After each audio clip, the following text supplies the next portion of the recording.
What is up? What is going on? And thank you for stopping by, fellow fans of Clash of Clans. It is your host, Galadon, and it has been a long and exhausting week of comprehensive sneak peeks about the Clan Capital update coming to Clash of Clans, and if all goes to plan, the update should be upon us just right about now. So, if you don't want to miss any more exciting content, please make sure you subscribe to the channel and turn on notifications. Leave a comment and a like if you wish for the YouTube algorithm. And thank you once again, any of you that are considering using the creator code Galadon as you get into the next season pass and, of course, this big update, which some players may choose to spend a few extra gems on, or maybe buy those attractive packages in the shop. If you do, please consider using code Galadon. It helps keep the channel going, and half of the proceeds go to charity as well. Okay, so let's get into it. Let's get onto it. And today, I'm going to answer every single question. And what I mean by that is, we've got a ton of questions answered in today's video, but also down in the comments, I'm going to camp out down there. I plan on spending extra time in today's comments, so if you have a question, any Clash-related question, I will do my best to answer it down in the comments over the next couple of days, especially right now as the update is just getting ready to drop on our clashing heads. Now, this is the results from that raid weekend that we had in the developer build. The first actual raid weekend in the live game may not come this next weekend. It might be a little bit longer. We have to wait and see. You know, there are possibly going to be some things to work out, maybe a bug or two, maybe even a maintenance break. We just kind of have to wait and see. There's a lot to unfold here. As you can see, I mean, we can go back and look at every single replay of every single raid, of every single attacker. And okay, now I'm going to answer a ton of questions, but the first and most common question probably has to do with other town hall levels. So let's go ahead and look at a few other town hall levels and what happens over at the Forge. Okay, because yes, you can unlock the Clan Capital at Town Hall 6, but you do not unlock any of the Forge builder slots until Town Hall 9. You'll notice you can pick up free capital gold over there every 24 hours. So let's fast forward to Town Hall 9 and check it out as we can craft with only one builder, and you'll notice it takes 3 million gold, 3 million elixir. Dark elixir is locked until Town Hall 13, and then you can also use, of course, Builder Hall Gold, Builder Hall Elixir, 1.8 each. And notice that, yes, the resulting amounts of capital gold are less, and that is going to be proportional all the way up. Let's go to Town Hall 10, and again off and over to the Forge. Remember, at Town Hall 9, 3 million loot got you 1,000 capital gold. Here, it's 3.6 million loot gets you 1,200 capital gold. So you see how this is working, right?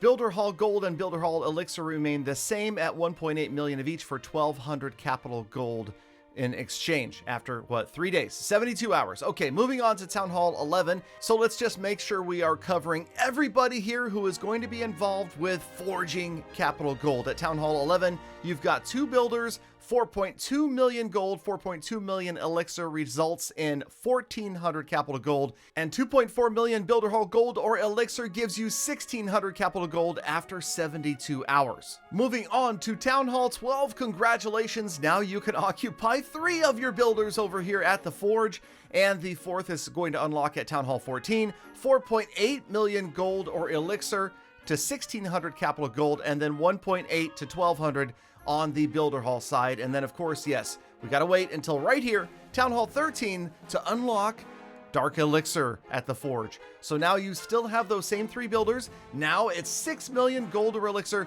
60,000 Dark Elixir gives you 2,000 capital gold. And then you'll notice the numbers of the Builder Hall Elixir are changing a little bit, and that's because I went back and forth between accounts. But know that the Builder Hall requirements will go up as your Builder Hall level goes up as well. Let's move on to Town Hall 14, where you have finally unlocked everything. You can use 4 builders, and yes, that's where these big numbers come in as far as gold, elixir, and dark elixir. It's going to cost you 7.2 million gold or elixir and 72,000 dark elixir in order to produce 2,400 capital gold in 72 hours. And then again, you can obviously use Builder Hall gold and elixir. So perhaps this is a reason for people to play the Builder Hall again. It could be, we'll just have to wait and see. But let's get into a full-on raid of Capital Peak by Galadon against Galadon.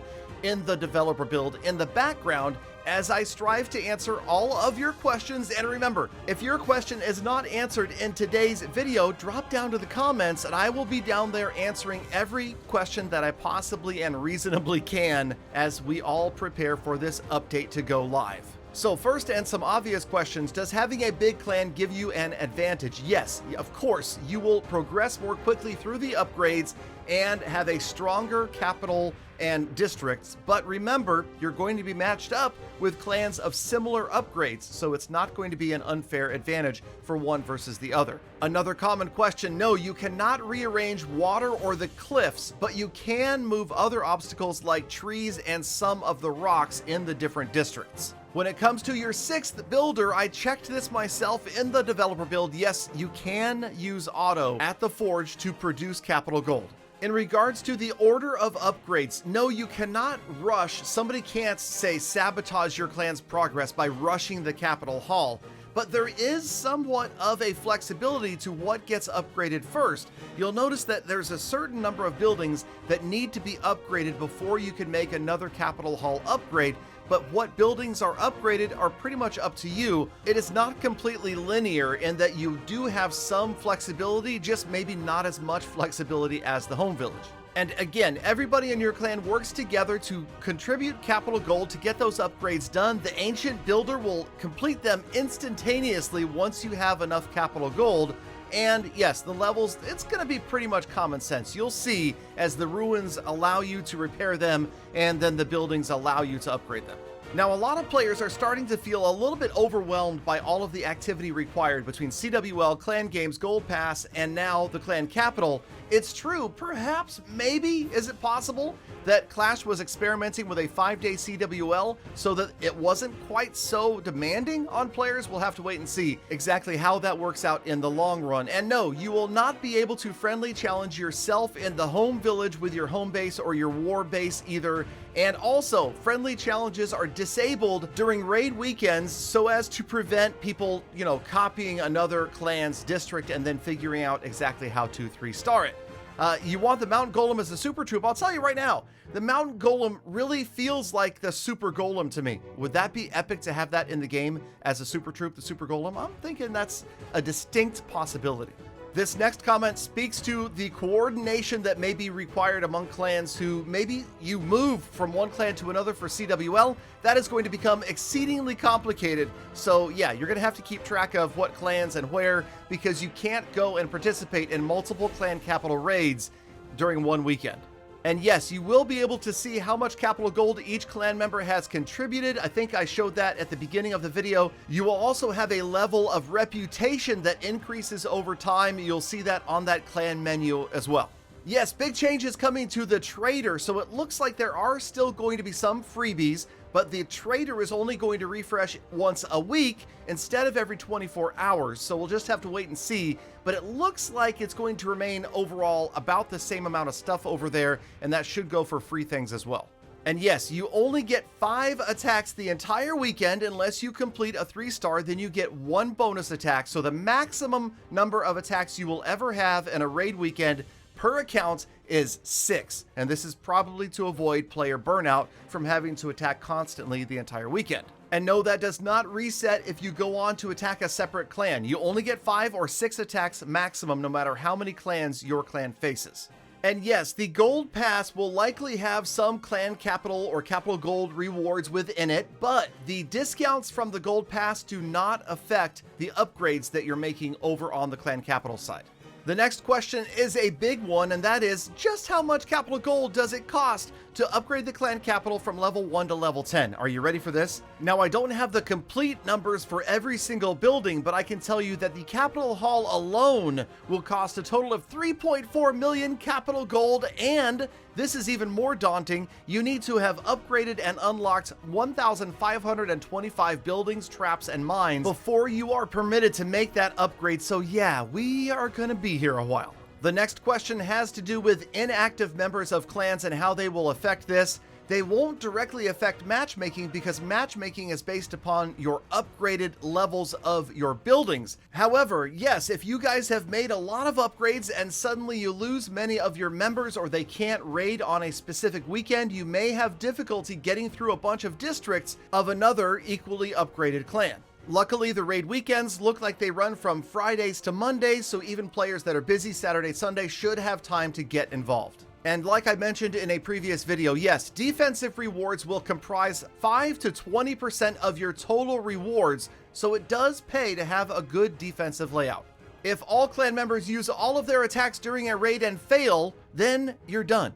You need to destroy all of their districts and their clan capital in order to move on to another raid. Otherwise, you have to wait for the following weekend.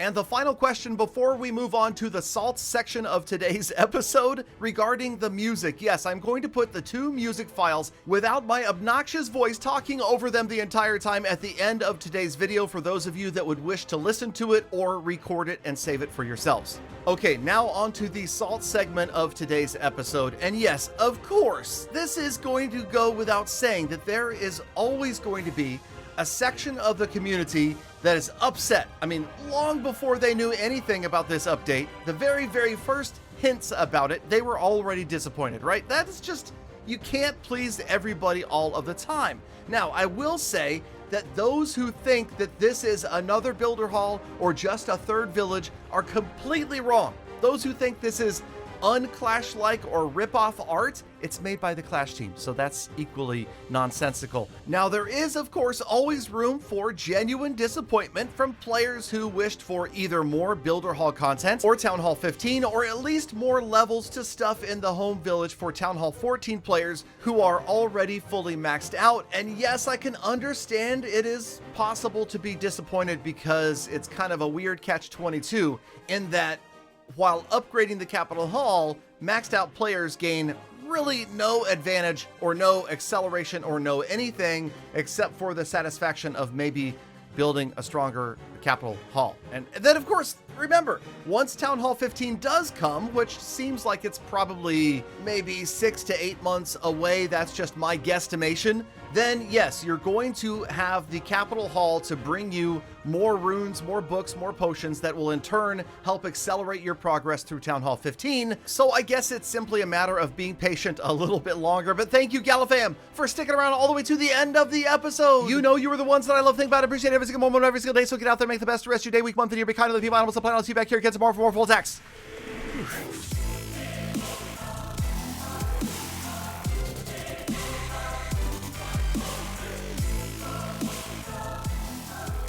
Galadon! At first I was apprehensive, then I was excited, then I was reserved. Now I'm eager. Perhaps I'm ready. Let's go, Galadon!